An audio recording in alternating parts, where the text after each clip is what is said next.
رب اجعلني مقيم الصلاة ومن ذريتي ربنا وتقبل دعاء.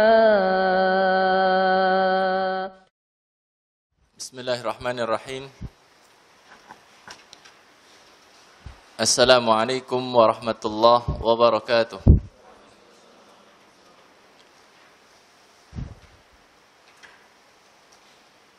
Innal hamdalillah nahmaduhu wa nasta'inuhu wa nastaghfiruh wa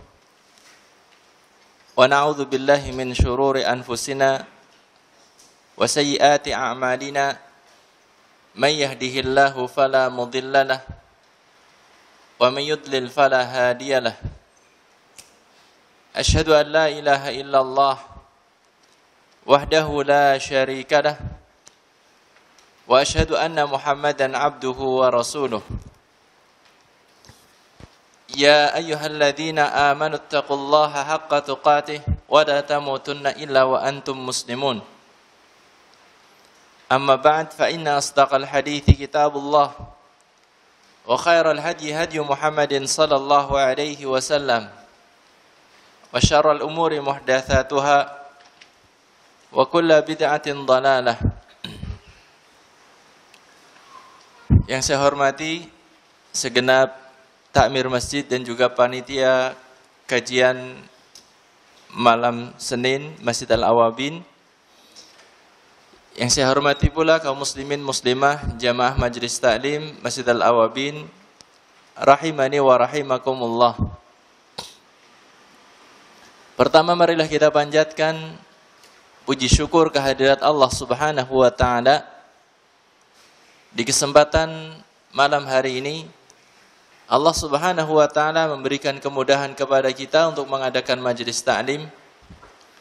Tentunya besar harapan kita dari majelis ini, kita bisa mendapatkan tambahan ilmu yang bermanfaat yang nantinya akan membantu kita dalam ketaatan kepada Allah Subhanahu wa taala. Tidak lupa salawat dan salam semoga senantiasa terlimpah untuk panutan kita Nabi besar Muhammad sallallahu alaihi wasallam, keluarganya, para sahabatnya, demikian juga umatnya yang setia hingga akhir zaman.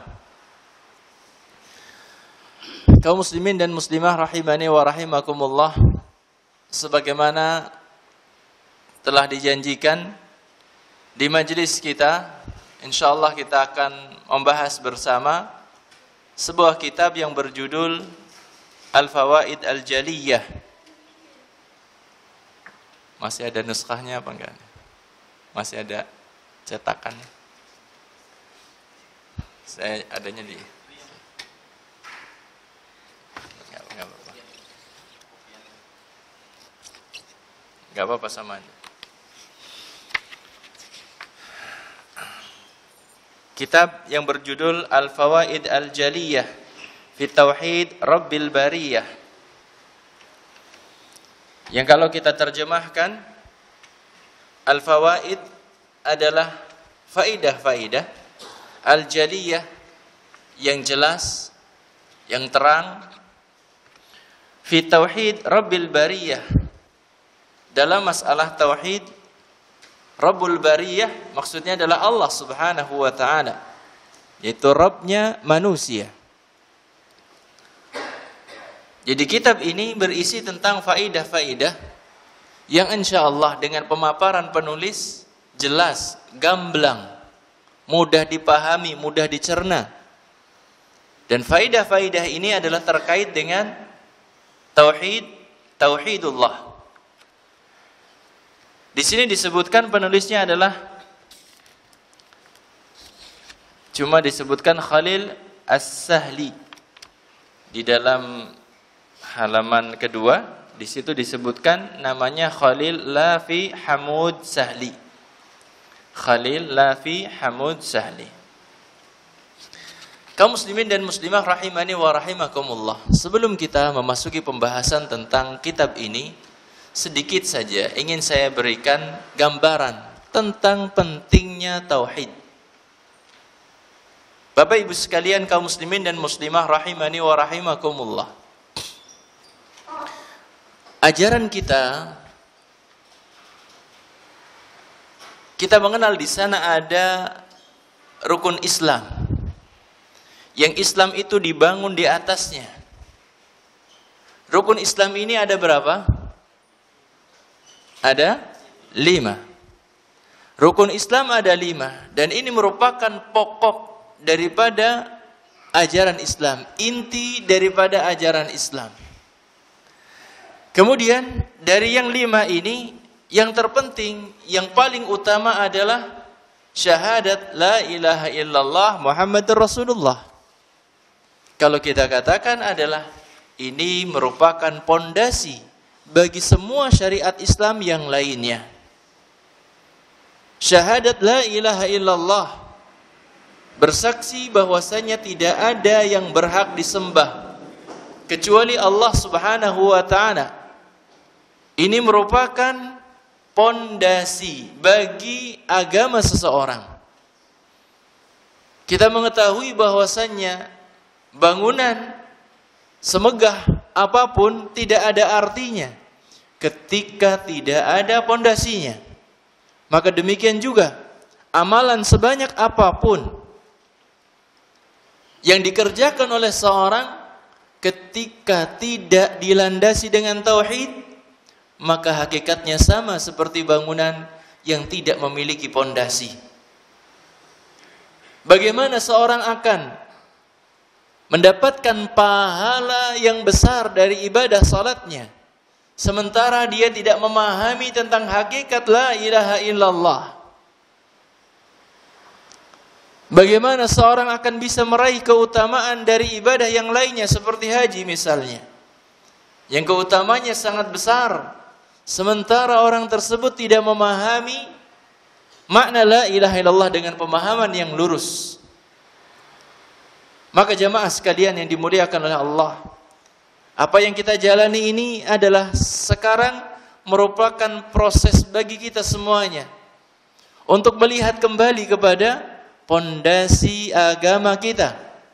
Sehingga ketika kita melaksanakan amaliyah, baik itu berupa ucapan, demikian juga amaliyah yang ada dalam hati kita, demikian juga amaliyah yang berupa perbuatan, sehingga tidak sia-sia semata, akan mendatangkan pahala dari Allah Subhanahu wa taala ketika pondasinya itu benar-benar kuat. Bapak Ibu sekalian, kaum muslimin dan muslimah rahimani wa rahimakumullah. Kitab yang ada di hadapan kita bukanlah kitab yang besar, kitab yang ringkas, kalau boleh dikatakan ya kutaib, kitab kecil. Semoga Allah Subhanahu wa taala memberikan kemudahan kepada kita dalam mengkaji kitab ini, dan kita bisa mendapatkan faidah berupa kuatnya tauhid dalam diri kita ketika kita membahas kitab ini. Amin ya rabbal alamin. Kita akan baca mulai dari halaman yang ketiga.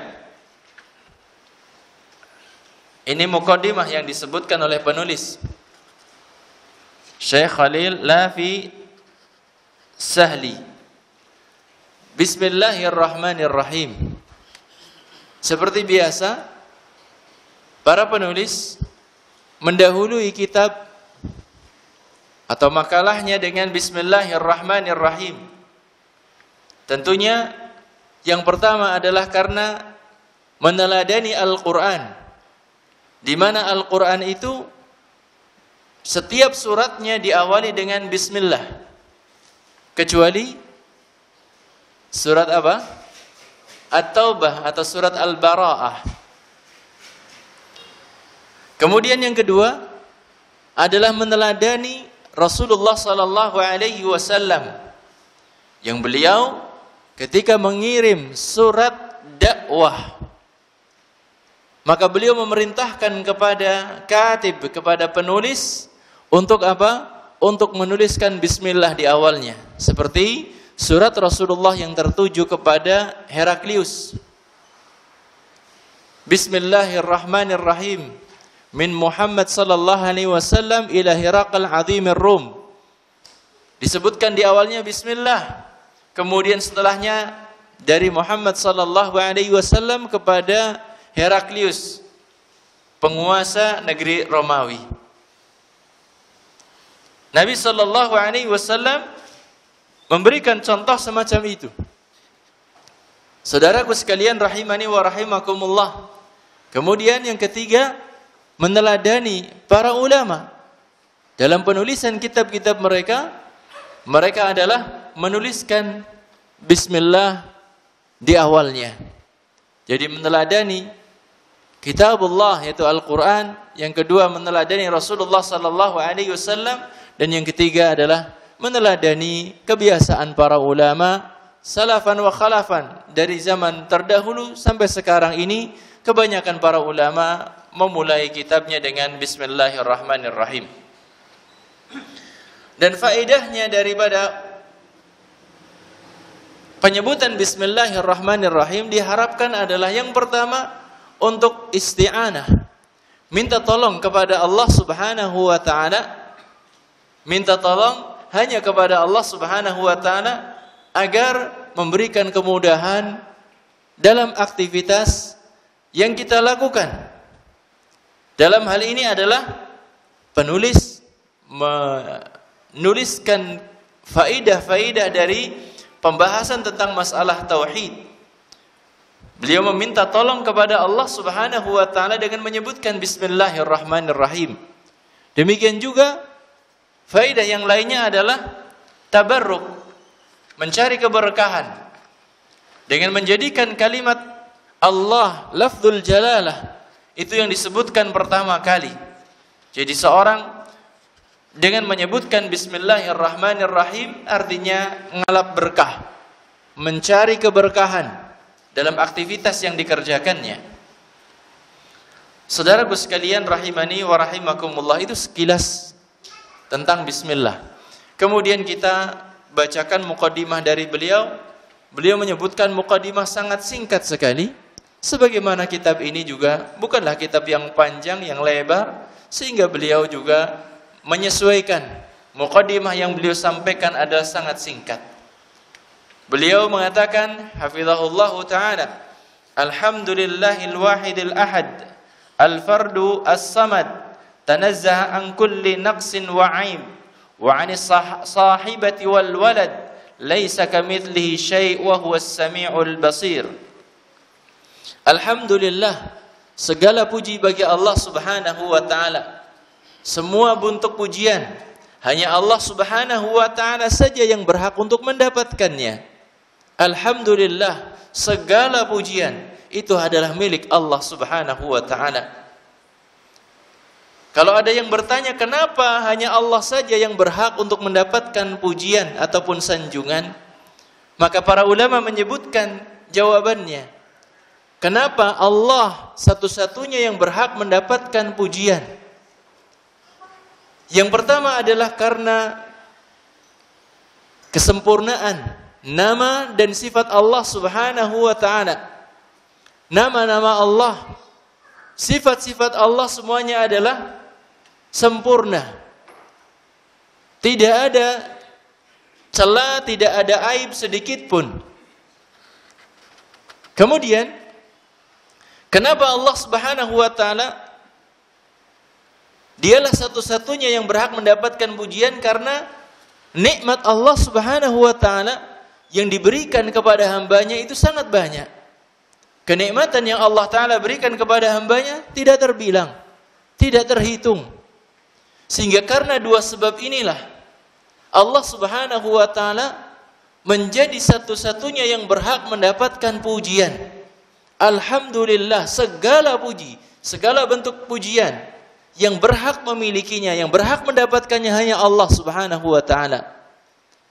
Apa yang ada pada makhluk, kalau seandainya sekarang dipuja dan dipuji, ketahuilah itu semuanya pemberian dari Allah.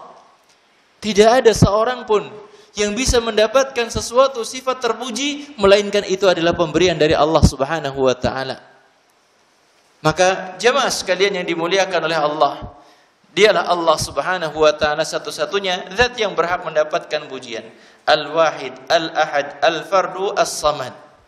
Al-Wahid, Al-Ahad, Al-Fardu artinya adalah yang satu, yang esa.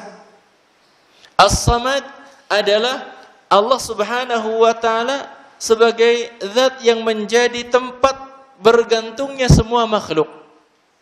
Allah Subhanahu wa taala yang memenuhi semua hajat keperluan hambanya. Kemudian disebutkan tanazzaha an kulli naqsin wa aib. Allah itu suci dari segala macam bentuk kekurangan. Allah juga suci dari segala macam bentuk aib ataupun cacat. Allah suci dari segala macam bentuk kekurangan dan juga cacat. Wa anis sahibati wal walad. Dan Allah Subhanahu wa taala maha suci dari memiliki istri. Demikian juga Allah maha suci dari memiliki anak.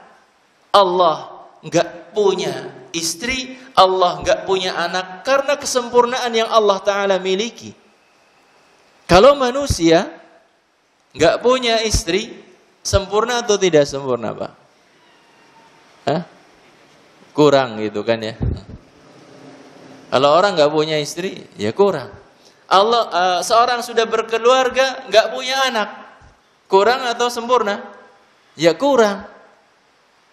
Kalau istri pada manusia itu sebagai lambang kesempurnaan, anak pada manusia itu sebagai lambang kesempurnaan. Tetapi untuk Allah Subhanahu wa taala tidak. Karena Allah Subhanahu wa taala sempurna, maha kaya. Allah taala tidak butuh kepada sesuatu dari hamba-hambanya, dari makhluk-makhluknya. Laisa kamitslihi syai' wa huwas sami'ul basir. Allah Subhanahu wa taala tidak ada yang serupa dengannya. Tidak ada sesuatu pun yang serupa dengan Allah. Ini yang harus kita pahamkan dalam diri kita, Bapak Ibu sekalian, rahimani wa rahimakumullah. Tidak ada yang sama dengan Allah.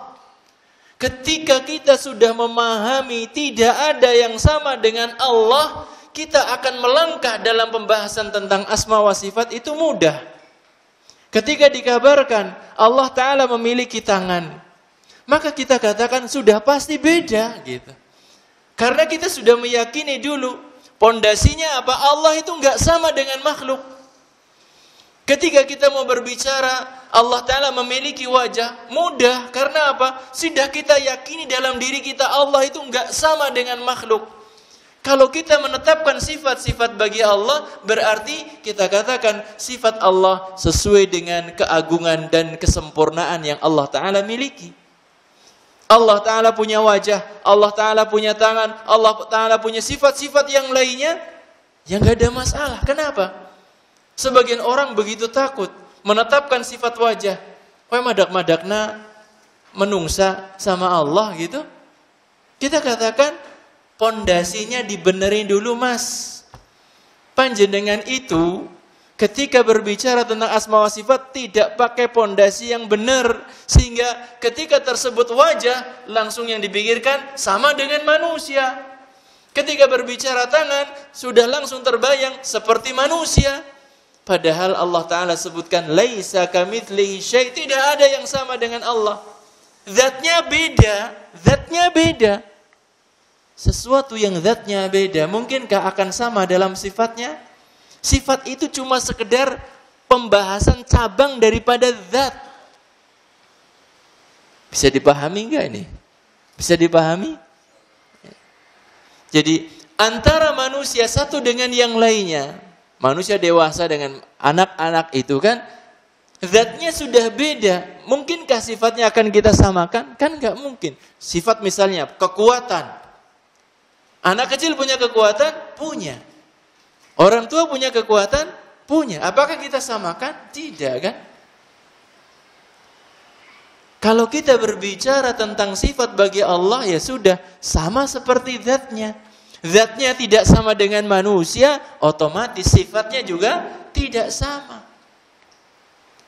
Saudaraku sekalian yang dimuliakan oleh Allah, laisa kamitslihi syai' wa huwas sami'ul basir.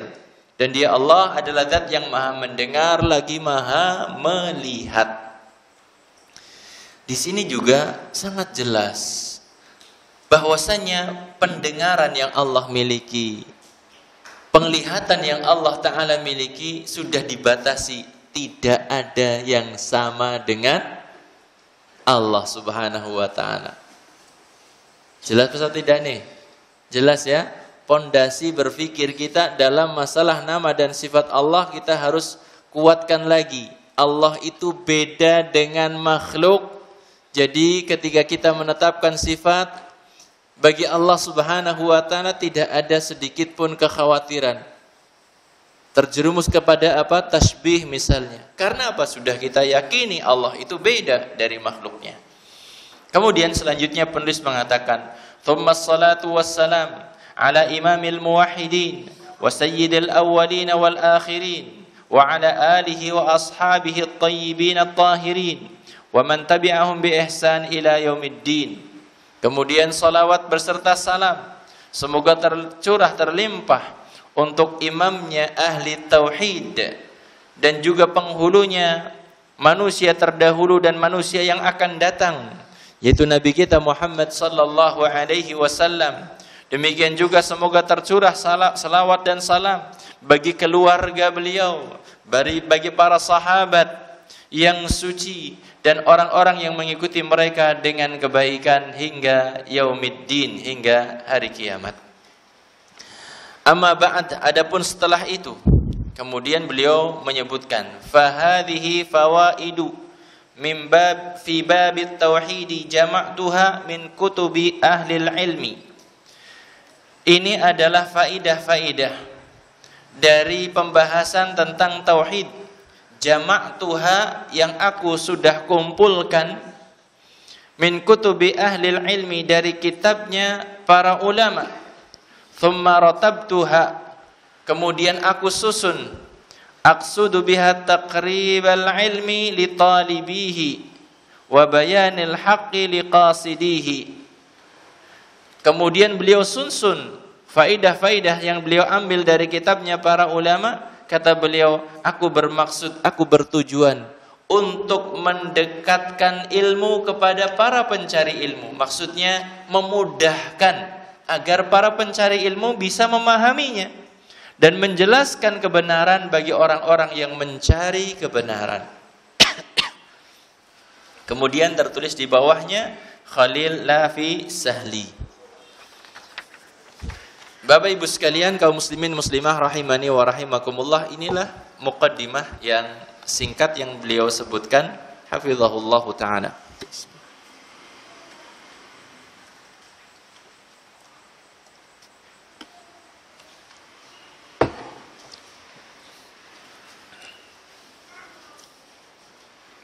Kita memasuki pembahasan faedah yang pertama di halaman 4. Qala al-muallif hafizahullahu ta'ala, al-faidatul ula ta'rifut tauhidi. Al-faidatul ula, faidah yang pertama, ta'rifut tauhid, arti daripada tauhid. Qala huwa ifradullahi subhanahu wa ta'ala bima yakhtassu bihi min rububiyyatin wa uluhiyyatin wa asma'i wa sifatin. Perhatikan baik-baik, beliau menyebutkan arti daripada tauhid, huwa ifradullahi subhanahu wa ta'ala, yaitu meyakini keesaan Allah subhanahu wa ta'ala. Keesaan Allah subhanahu wa ta'ala fi bima yakhtassu bihi, pada perkara yang Allah ta'ala itu memilikinya secara khusus, pada perkara yang khusus milik Allah subhanahu wa ta'ala semata. Min rububiyatin, dalam perkara rububiyah, wa uluhiyatin, perkara masalah uluhiyah, wa asma'i wa sifatin, dan juga dalam masalah nama-nama dan sifat-sifat Allah subhanahu wa ta'ala. Saya ulang lagi, beliau menyebutkan tentang tauhid ini adalah, yang dimaksudkan tauhid adalah seorang meyakini bahwa Allah subhanahu wa ta'ala adalah esa. Allah subhanahu wa ta'ala dialah satu-satunya yang memiliki rububiyah. Allah satu-satunya yang memiliki uluhiyah. Allah satu-satunya yang memiliki asma dan sifat-sifat, nama-nama dan juga sifat-sifat. Jamaah sekalian yang dimuliakan oleh Allah, secara ringkas yang dimaksudkan dengan rububiyah itu adalah Allah kita yakini sebagai satu-satunya Al-Khaliq, sebagai satu-satunya pencipta. Al-Malik, Allah sebagai satu-satunya penguasa. Al-Mudabbir, Allah sebagai satu-satunya pengatur alam semesta. Ini pokok dari pembahasan tentang masalah rububiyah. Ketika disebutkan rububiyah, maka kita harus meyakini Allah saja yang memilikinya. Rububiyah itu cakupannya 3. Nanti juga akan ada pembahasan tentang masalah itu, yaitu apa? Allah Ta'ala satu-satunya pencipta, satu-satunya penguasa, satu-satunya pengatur alam semesta. Kemudian uluhiyah. Apa uluhiyah itu? Adalah al-ubudiyah. Allah Ta'ala satu-satunya yang berhak disembah. Allah satu-satunya yang berhak disembah. Selain Allah, Tuhan-Tuhan ataupun yang dipertuhankan manusia itu banyak. Namun yang berhak, yang diibadahi dengan benar itu adalah cuma Allah Subhanahu wa ta'ala semata. Kita harus yakin seyakin-yakinnya. Kemudian Allah Subhanahu wa ta'ala itu memiliki nama-nama. Allah Ta'ala juga memiliki sifat-sifat yang Allah Ta'ala sebutkan di dalam Al-Quran, yang disebutkan oleh Rasulullah SAW di dalam hadisnya. Inti dari pembahasan tauhid asma wa sifat adalah ketika Allah menyebutkan sesuatu nama ataupun sifat itu disandarkan kepada dirinya, kita tetapkan. Ketika kita mendapati satu hadis dari Nabi SAW, nama ataupun sifat disandarkan kepada Allah, maka kita tetapkan. Intinya adalah seperti itu. Jamaah sekalian yang dimuliakan oleh Allah, jadi jangan sampai kita ketika memahami tauhid, sebagaimana banyak di antara orang mengatakan bahwasanya tauhid itu apa? Meyakini Allah itu satu. Meyakini Allah Ta'ala itu satu. Tauhid bukan hanya terbatas kepada itu saja. Tetapi tauhid yang diminta adalah kita yakin, seyakin-yakinnya bahwa hanya Allah saja yang berhak disembah. Ini yang menjadikan Nabi SAW terusir dari Makkah. Yang menjadikan Nabi SAW diperangi oleh orang-orang musyrik, yaitu apa? Tauhid uluhiyah, keyakinan bahwa Allah Subhanahu wa ta'ala saja yang berhak disembah. Kalau saya tanya sama panjenengan, seperti Abu Jahal, Abu Lahab dan orang-orang musyrik di Mekah, mereka tahu nggak sih kalau Allah itu cuma satu? Tahu apa tidak? Tahu. Berarti meyakini Allah cuma satu itu nggak ada manfaatnya ya? Nggak ada manfaatnya. Mereka tahu nggak sih kalau Allah Subhanahu wa ta'ala pencipta alam semesta? Tahu. Mereka tahu nggak sih Allah Ta'ala penguasa alam semesta? Tahu. Mereka orang-orang musyrik itu tahu nggak sih kalau Allah Subhanahu wa ta'ala itu adalah pengatur alam semesta? Tahu. Bahkan mereka yakin yang menurunkan hujan itu Allah. Yang mengatur alam semesta dengan begitu teratur itu Allah. Mereka tahu banget.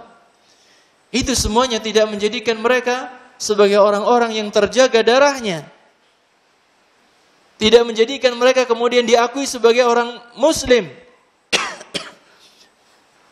Maka jamaah sekalian yang dimuliakan oleh Allah, tauhid yang dituntut dari seorang hamba adalah pengakuan hanya Allah saja yang berhak disembah. Pengakuan semacam ini yang akan bernilai di hadapan Allah. Sehingga Nabi Shallallahu Alaihi Wasallam beliau itu mengatakan kepada pamannya, ya ammi qul la ilaha illallah kalimatan uhaju laka biha indallah. Wahai pamanku, ucapkan la ilaha illallah. Kalimat yang jika engkau mengatakannya, aku akan bela engkau di hadapan Allah Subhanahu wa ta'ala. Ini terkait apa sih? Apakah terkait penciptaan? Enggak. Sudah tahu Abu Talib itu. Abu Talib itu tahu yang memberikan rizki itu Allah, yang menghidupkan Allah, yang mematikan Allah. Abu Talib tahu yang menciptakan langit dan bumi Allah. Abu Talib tahu. Nabi mengatakan, wahai pamanku, ucapkan la ilaha illallah. Maksudnya apa? Wahai pamanku, ikrarkan bahwa Allah saja yang berhak disembah. Kalau panjenengan mengucapkan ini, aku bela panjenengan di hadapan Allah Subhanahu wa ta'ala.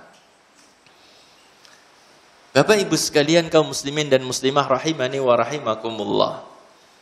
Perhatikan baik-baik ayat yang disampaikan oleh penulis di sini. Surat Maryam ayat yang ke-65. Qala ta'ala, Rabbus samawati wal ardi wa ma bainahuma fa'budhu wastabir li'ibadatihi hal ta'lamu lahu samiyya. Allah Subhanahu wa ta'ala berfirman, Rabbus samawat wal ardi. Allah Subhanahu wa ta'ala Rabbnya langit, Rabbnya bumi, wa ma bainahuma, dan apa yang ada di antara keduanya. Allah Rabb langit, Allah Rabb bumi, maksudnya Allah yang menciptakan, Allah yang menguasai, Allah yang mengatur. Wa ma bainahuma, dan apa yang ada di antara keduanya. Yang terdapat antara bumi dengan langit itu semuanya di bawah kekuasaan Allah dalam masalah rububiyah. Allah yang mencipta, Allah yang menguasai, Allah yang mengatur. Lihat bagaimana Allah Ta'ala menyebutkan tentang tauhid rububiyah. Kemudian setelah itu Allah perintahkan untuk beribadah hanya kepada Allah semata. Fa'budhu wastabir li'ibadatihi. Sembahlah dia, sembahlah Allah, dan bersabarlah dalam peribadahan kepadanya. Ini mengisyaratkan kepada kita, Bapak Ibu, bahwa yang berhak disembah itu yang punya rububiyah. Allah satu-satunya yang berhak disembah, karena memang rububiyah yang ada pada Allah itu sempurna. Allah pencipta, penguasa, pengatur alam semesta. Ketika ditanyakan kenapa kita beribadah kepada Allah, runutannya ini Bapak Ibu, karena Allah Ta'ala penguasa langit dan bumi. Karena Allah Ta'ala pencipta langit dan bumi. Kemudian diperintahkan kan, fa'budhu, sembahlah dia, sembahlah Allah gitu. Runutannya kita meyakini rububiyah, kemudian kita beribadah kepada Allah. Jadi ketika ditanyakan kenapa Allah berhak disembah, karena Allah yang punya apa tadi? Rububiyah yang sempurna. Kalau ditanyakan lagi kenapa selain Allah enggak berhak disembah? Karena selain Allah enggak punya rububiyah sama sekali. Selain Allah itu enggak punya rububiyah sama sekali, maka enggak berhak untuk disembah, enggak berhak untuk diagungkan. Kemudian Allah Subhanahu wa ta'ala menyebutkan hal ta'lamu lahu samiyya. Apakah engkau mengetahui apa ada yang sepadan dengan Allah Subhanahu wa ta'ala? Ini tauhid asma wa sifat. Artinya dari ayat ini adalah tidak ada yang setara dengan Allah Subhanahu wa ta'ala. Karena yang selain Allah itu makhluk. Yang khalik cuma Allah saja, selain Allah makhluk. Maka ya tidak akan ada yang setara dengan Allah Subhanahu wa ta'ala. Ini adalah faedah yang pertama, yaitu tentang arti dari tauhid. Bahwasanya tauhid itu kita meyakini Allah satu-satunya yang menguasai rububiyah atau yang memiliki rububiyah. Kita meyakini bahwasanya Allah satu-satunya yang berhak untuk disembah. Kita juga meyakini bahwasanya Allah Subhanahu wa taala yang memiliki nama-nama yang sempurna dan juga sifat-sifat yang mulia. Hanya Allah taala yang memiliki itu. Kita lanjutkan. Al-faidatu tsaniyah aqsamut tauhidi. Faidah yang kedua tentang aqsamut tauhid, macam-macam tauhid atau tentang pembagian tauhid. Qala al-muallif hafizahullahu taala, penulis semoga Allah menjaganya, beliau mengatakan yang qasimut tauhidu ila thalathati aqsamin. Tauhid itu terbagi kepada 3 macam. Qala al-qismul awwalu tauhidur rububiyah. Yang pertama daripada tauhid itu adalah tauhid rububiyah. Tadi sudah kita sedikit singgung. Beliau mengatakan huwa ifradullahi jalla wa ala bil khalqi wal mulki wat tadbiri. Yang dimaksudkan tauhid rububiyah itu ifradullah, meyakini Allah saja satu-satunya yang menguasai al-khalq, yaitu apa? Penciptaan, wal mulk, kekuasaan, wat tadbir, dan pengaturan. Kita harus yakin seyakin-yakinnya bahwa Allah Subhanahu wa taala dialah satu-satunya pencipta, satu-satunya penguasa, satu-satunya pengatur alam semesta. Qala ta'ala, Allah Ta'ala berfirman, wallahu khalaqakum wa ma ta'malun. Dan Allah Subhanahu wa ta'ala dialah yang telah menciptakan kalian, wa ma ta'malun, dan apa yang kalian kerjakan. Allah yang telah menciptakan manusia dan telah menciptakan perbuatan manusia. Jamaah sekalian yang dimuliakan oleh Allah, Allah dikatakan sebagai pencipta perbuatan manusia. Itu maksudnya bagaimana? Apakah Allah Subhanahu wa taala yang menciptakan secara langsung? Dijelaskan bahwasanya Allah Subhanahu wa taala dialah yang menciptakan manusia itu, yang menciptakan kehendak pada manusia itu. Allah juga yang menciptakan kekuatan pada manusia tersebut. Fisik, kekuatan, kehendak, itulah yang menjadi sebab terwujudnya satu amalan, perbuatan manusia. Allah Subhanahu wa taala yang menciptakan itu semuanya. Maka apa yang dikerjakan oleh manusia tersebut pada hakikatnya ya ciptaan Allah gitu. Sehingga Allah Ta'ala sebutkan wallahu khalaqakum, dan Allah dialah yang telah menciptakan kalian, wa ma ta'malun, dan apa yang kalian kerjakan. Wa qala ta'ala walillahi mulkus samawati wal ard, dan milik Allah semata mulkus samawati wal ard, kerajaan langit dan bumi. Hanya milik Allah semata kerajaan langit dan juga bumi. Kita lanjutkan.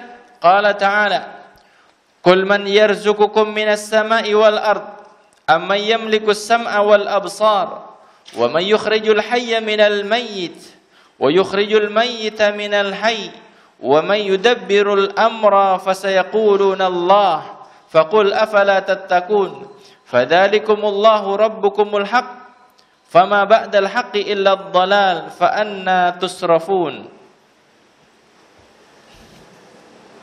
Allah Subhanahu wa taala berfirman, "Qul," katakanlah, "Man yarzuqukum minas sama'i wal ard." Ini perintah kepada Nabi Muhammad sallallahu alaihi wasallam untuk mengatakan kepada orang-orang kafir, man yarzuqukum minas sama, siapa yang memberikan rizki kepada kalian dari langit dan dari bumi?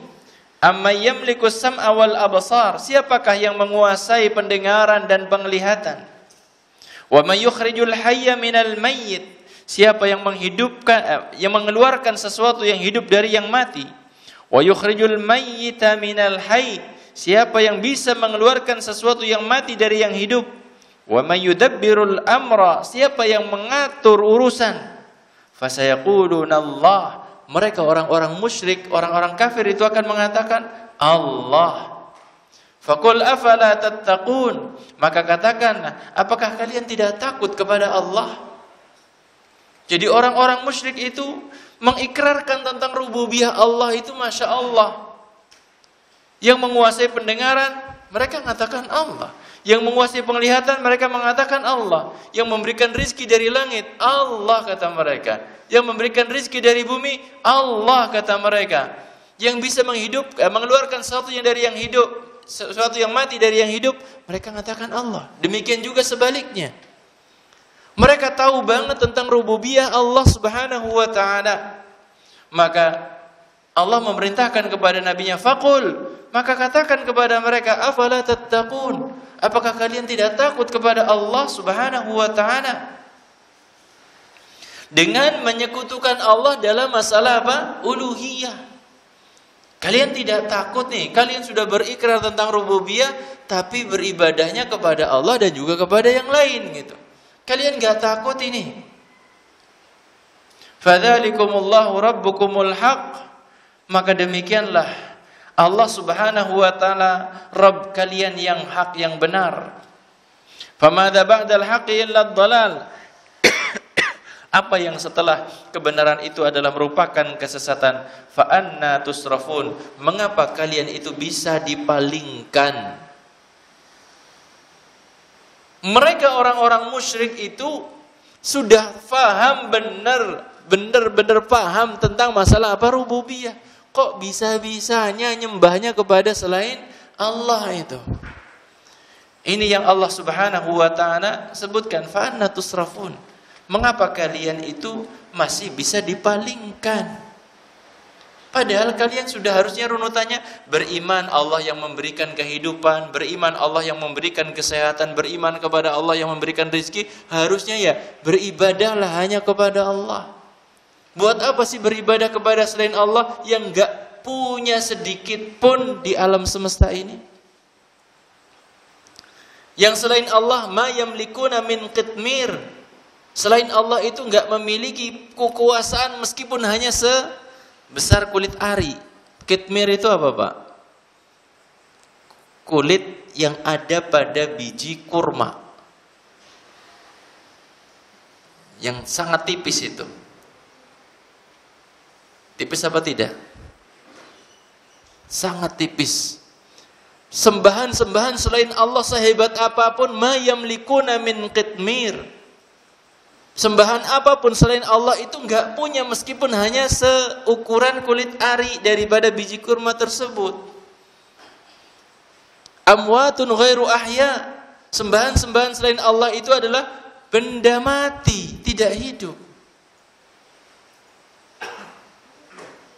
Sangat hina sekali manusia yang sudah tahu tentang rububiyah Allah yang sempurna, kemudian tidak mau beribadah hanya kepada Allah semata, malah beribadahnya kepada benda-benda mati yang tidak memberikan rizki, yang tidak bisa menghidupkan, yang tidak bisa mendatangkan manfaat. Bahkan yang disembah itu kadang-kadang merupakan simbol-simbol, yang patung ataupun simbol-simbol lainnya. Mau diapain juga nggak bakal protes gitu kan?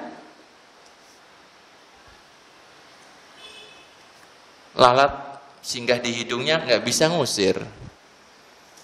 Dikasih asap banyak banget nggak keplekikan gitu. Iya kan? Sangat hina sekali. Kalau seandainya sekarang ada patung yang diagungkan, yang disembah itu, kemudian bisa nangkap nyamuk 10 saja gitu sudah heboh. Ya apa tidak? ada patung di daerah tertentu yang diagungkan oleh pengikut-pengikutnya gitu ya. Kemudian bisa nangkep nyamuk 10 dimasukkan ke dalam plastik, dipegang sendiri seperti ini. Kira-kira bakal viral apa enggak beritanya? Astagfirullah. Yang kayak gitu viral. Allah Subhanahu wa taala yang menciptakan langit dan bumi serta apa yang ada pada keduanya, antara keduanya gitu ya, enggak pernah diviralkan gitu. Enggak pernah tersadar. Jamaah sekalian rahimani wa rahimakumullah, semoga Allah Subhanahu wa taala jadikan kita sebagai orang-orang yang bisa memahami tauhid dengan benar dan juga bisa melaksanakan konsekuensi daripada tauhid berupa peribadahan hanya kepada Allah Subhanahu wa taala semata. Kita lanjutkan. Ats-tsani, yang kedua, tauhidul uluhiyah. Jenis tauhid yang kedua adalah tauhidul uluhiyah. Wa huwa ifradullahi bil ibadah, yaitu meyakini keesaan Allah dengan peribadahan. Artinya mempersembahkan ibadah semuanya hanya kepada Allah. Orang yang bertauhid tidak pernah mempersembahkan ibadah kepada selain Allah. Ini yang dimaksudkan ifradullahi bil ibadah. Meyakini bahwasanya Allah saja yang berhak disembah. Ini yang harus kita fahami daripada kalimat la ilaha illallah.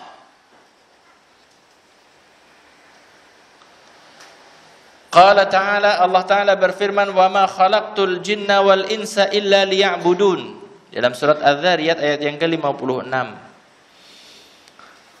Wa ma khalaqtul jinna wal insa, dan tidaklah aku ciptakan jin dan manusia illa liya'budun, kecuali untuk beribadah kepadaku. Tugas kita di kehidupan dunia untuk beribadah kepada Allah Subhanahu wa taala semata dan tidak beribadah kepada selain Allah. Wa qala ta'ala, dan Allah Ta'ala berfirman, wa laqad ba'atsna fi kulli ummatin rasulah an i'budullaha wajtanibut taghut. Surat An-Nahl ayat yang ke-36. Dan sungguh telah kami utus kepada setiap umat seorang rasul. Allah sudah mengutus utusan di setiap umat. Yang rasul tersebut, utusan tersebut mengatakan kepada kaumnya, "U'budullah", tinggalkanlah ibadah kepada Allah, "wajtanibut taghut", dan jauhilah peribadahan kepada taghut. Taghut itu segala sesuatu yang disembah selain Allah, itu namanya taghut. Kemudian beliau menyebutkan an Mu'adz radhiyallahu anhu anna Rasul sallallahu alaihi wasallam qala, dari Mu'adz bin Jabal radhiyallahu anhu bahwasanya Rasulullah sallallahu alaihi wasallam bersabda, haqqullahi 'alal ibad ay ya'buduhu wa la yusyriku bihi syai'a. Hak Allah dari hamba, hak Allah dari hamba berarti kewajiban hamba kepada Allah. Apa kewajiban hamba kepada Allah? Ay ya'buduhu, untuk beribadah hanya kepada Allah, wa la yusyriku bihi syai'a, dan untuk tidak menyekutukan Allah dengan sesuatu pun. Jamaah sekalian yang dimuliakan oleh Allah, kalau ada pertanyaan disampaikan kepada panjenengan, kewajiban kita, tolong dipilih ya, jawabannya A, B gitu. Pertanyaannya seperti ini, mana yang lebih wajib?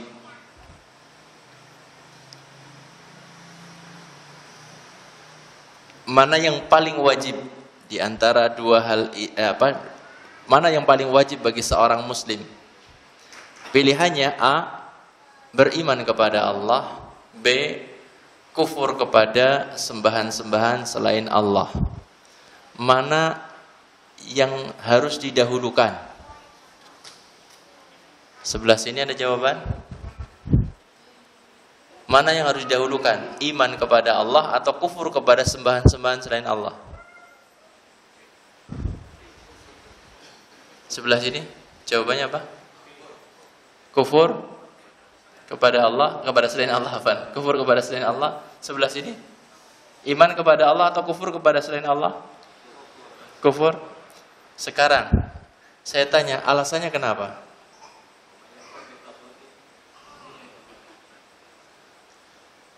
Kalau ayat wa may yakfur bit-taghut itu sebagian orang hafal, sebagiannya nggak hafal.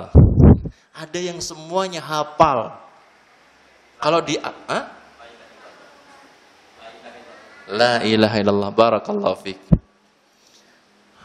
Apa yang kita persaksikan di dalam kalimat asyhadu alla ilaha illallah itu jelas sekali menunjukkan kepada kita kewajiban kita itu kufur dulu kepada sembahan-sembahan selain Allah, kemudian kita baru beriman kepada Allah.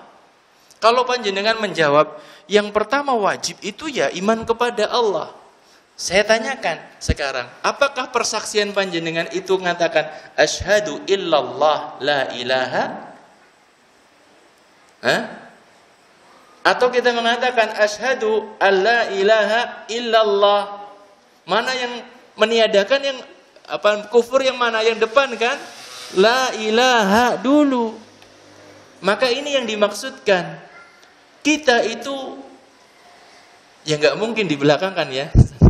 Nggak mungkin kan Ustaz? Seorang sekarang ada orang non-Islam kemudian bersaksi, saya masuk Islam, saya beriman kepada Allah, kemudian dia menyatakan asyhadu illallah la ilaha. Bener gak syahadatnya seperti itu? Sah gak Islamnya kalau seperti itu? Karena dia mengatakan saya harus beriman kepada Allah, kemudian kufur kepada selain Allah. Ya gak bisa. Kalimat syahadat itu gak bisa dirubah. Asyhadu alla ilaha illallah. Dikufuri dulu sembahan-sembahan yang ada, kemudian baru ditetapkan hanya kepada Allah. Harus beriman kepada Allah itu setelahnya, setelah kufur kepada tauhid, apa-apa yang disembah selain Allah Subhanahu wa taala. Kita lanjutkan. Paling enggak ya selesai pembahasan tauhid ini 1 2 3 gitu ya. Bismillah. Al-qismu tsalits, tauhidul asma'i was sifat. Yang ketiga, tauhid nama-nama dan sifat-sifat Allah Subhanahu wa taala. Pembahasan tentang tauhid asma wa sifat itu adalah sebenarnya simple. Sebenarnya mudah. Yang menjadi seolah-olah sangat ruwet itu adalah ketika ada orang-orang yang membuat ruwet. Asalnya cuma menetapkan nama-nama dan sifat Allah yang ada di dalam Quran, ada yang di dalam hadis. Kita tetapkan semuanya, sudah selesai. Namun ahli kalam mereka itu memasukkan ke dalam pembahasan tentang nama-nama Allah dan sifat-sifat Allah adalah dengan logika, dengan akal mereka, sehingga menjadi ruwetlah pembahasan tentang tauhid asma wa sifat. Simak baik-baik penjelasan beliau di sini. Tentang tauhid asma wa sifat itu simpel banget. Beliau mengatakan huwa itsbatu ma atsbatallahu li nafsihi minal asma'i was sifat wa nafyu ma nafahu anhu minas sifat 'ala al-wajhi la'iq bihi min ghairi ta'tilin wala takyifin wala tamtsilin wala tahrif. Yang dimaksudkan dengan tauhid asma wa sifat adalah itsbat, menetapkan ma atsbatallahu li nafsihi, apa yang Allah tetapkan untuk dirinya, minal asma'i was sifat, dari nama-nama dan juga sifat-sifat. Ketika Allah menyebutkan tentang dirinya, bahwasanya Allah punya nama tertentu, sifat tertentu, ya kita tetapkan. Kenapa kita katakan seperti itu? Karena Allah a'lamu binafsihi, Allah itu paling tahu tentang dirinya. Dan disinilah kita Ahlus Sunnah wal Jamaah dalam masalah asma wa sifat berpegang teguh dengan Al-Quran. Karena Allah paling tahu tentang dirinya. Kalau Allah sudah menyebutkan Allah punya wajah di dalam Al-Quran, Kenapa kita harus mengatakan bahwasanya wajah itu maksudnya kayak gini? Wah, Allah sendiri mengatakan wajah kok. Allah sendiri yang mengatakan Allah punya tangan kok. Allah itu lebih tahu daripada apa? Daripada kita. Wallahu ya'lamu wa antum la ta'lamun. Allah itu mengetahui dan kalian itu tidak mengetahui. Maka jamaah sekalian yang dimuliakan oleh Allah. Jadi pertama dalam masalah asma sifat adalah kita tetapkan apa yang Allah tetapkan bagi dirinya berupa nama dan sifat, kita tetapkan. Wa nafyu ma nafahu anhu, dan kita tiadakan apa yang ditiadakan oleh Allah dari dirinya. Minas sifat, daripada sifat-sifat yang ada. Alal wajhil laiq bihi, sesuai dengan yang pantas, yang layak bagi Allah Subhanahu wa taala. Jadi ketika kita menetapkan nama dan sifat, ya langsung kita katakan sesuai dengan keagungan dan juga kesempurnaan yang Allah taala miliki. Jadi tidak ada kerancuan lagi. Kalau kita katakan atau dikatakan kepada kita, Pak, Allah punya tangan, benar nih, serius? Iya, Allah punya tangan. Berapa tangan Allah? Kita katakan tangan Allah itu 2. Kita katakan seperti itu karena ayatnya jelas. Bal yadahu mabsutatani. Bahkan kedua tangan Allah itu adalah terbuka. Kedua tangan Allah disebutkan seperti itu.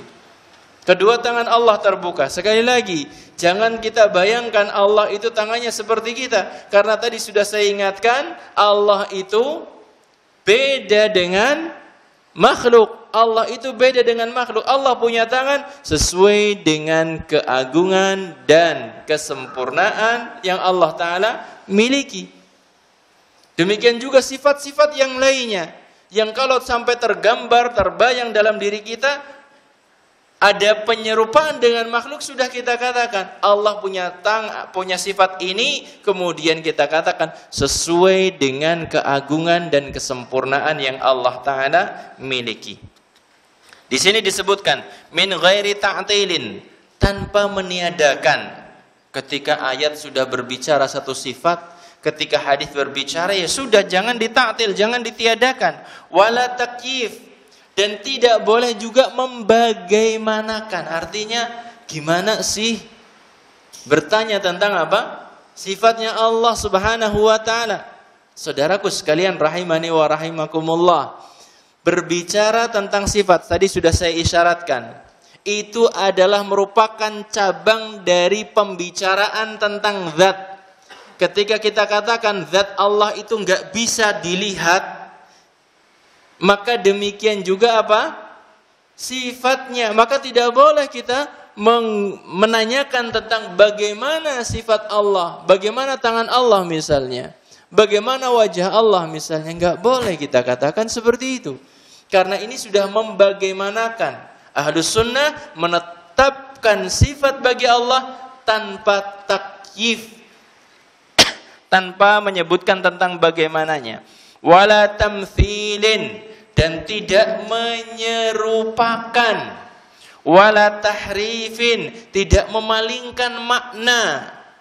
Tangan ditafsirkan dengan kekuatan dan lain sebagainya, tidak. Tetapi tangan ya tangan sesuai dengan keagungan dan kesempurnaan yang Allah Ta'ala miliki. Kemudian di sini beliau menyebutkan dalilnya. Qala Allah Ta'ala berfirman, walillahil asmaul husna fad'uuhu biha. Allah Subhanahu wa taala dialah zat yang memiliki al asmaul husna, nama-nama yang maha indah. Fad'uuhu biha, berdoalah kepada Allah dengan nama-nama tersebut. Wa dzarul ladzina yulhiduna fi asma'ihi, dan tinggalkanlah orang-orang yang menyimpangkan tentang nama-nama Allah Subhanahu wa taala. Sayujzauna ma kanu ya'malun, mereka akan mendapatkan balasan dari apa yang telah mereka kerjakan. Orang-orang yang menyimpangkan nama-nama dan sifat Allah, tinggalkan saja, karena sesungguhnya mereka akan mendapatkan balasan dari apa yang mereka lakukan. Wa qala ta'ala, dan Allah Ta'ala berfirman, laisa kamitslihi syai' wa huwas samiul basir. Ayat yang tadi sudah kita lewati. Tidak ada yang serupa dengan Allah. Nah, ini dasar pemahaman kita terkait dengan nama-nama dan sifat Allah. Enggak ada yang sama dengan Allah. Sesuatu pun gitu ya. Wa huwas samiul basir, dan dia Allah adalah Maha mendengar dan Maha melihat. Dan Allah Ta'ala berfirman, walam yakun lahu kufuwan ahad, tidak ada sesuatu pun yang setara dengan Allah Subhanahu wa Ta'ala. Tidak ada sesuatu yang setara dengan Allah Subhanahu wa Ta'ala. Jamaah sekalian kaum muslimin dan muslimah rahimani wa rahimakumullah, ini adalah pembahasan tentang 3 macam tauhid. Dan saya ingatkan kembali, tauhid rububiyah, tauhid uluhiyah, tauhid asma wa sifat yang kita tertuntut untuk menerapkan dalam kehidupan kita, dalam artian yang terpenting itu adalah tauhid apa tadi? Asma sifat, uluhiyah atau rububiyah yang paling penting? Uluhiyah, yang menjadikan Nabi SAW diperangi habis-habisan, itu tauhid uluhiyah. Yang menjadikan Nabi terusir sampai berhijrah ke Madinah, itu tauhid uluhiyah. Wallahu a'lam bishawab. Mungkin untuk pembahasan malam ini saya cukupkan sampai di faedah yang kedua. Insyaallah kita akan lanjutkan kajian tentang kitab ini di majelis yang akan datang biidznillahi ta'ala. Sekiranya mungkin ada yang mau ditanyakan dari materi yang saya sampaikan, saya persilahkan. Mungkin ada yang ditanyakan belum jelas misalnya terkait dengan pemaparan penulis, saya persilahkan.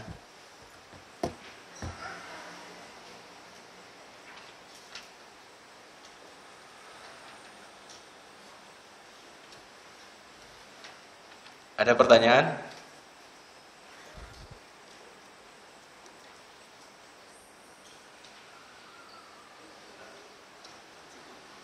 Cukup insyaallah.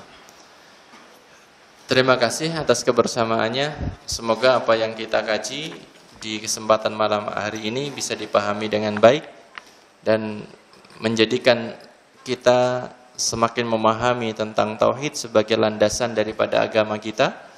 Dengan memahami tauhid dengan benar, insyaallah harapan untuk diterima amal ibadah kita itu semakin besar. Wallahu a'lam bishawab. Ini saja yang bisa saya sampaikan. Kita akhiri, subhanakallahumma wa bihamdika asyhadu an la ilaha illa anta astaghfiruka wa atubu ilaik. Wabillahi taufiq wal hidayah. Assalamualaikum warahmatullahi wabarakatuh.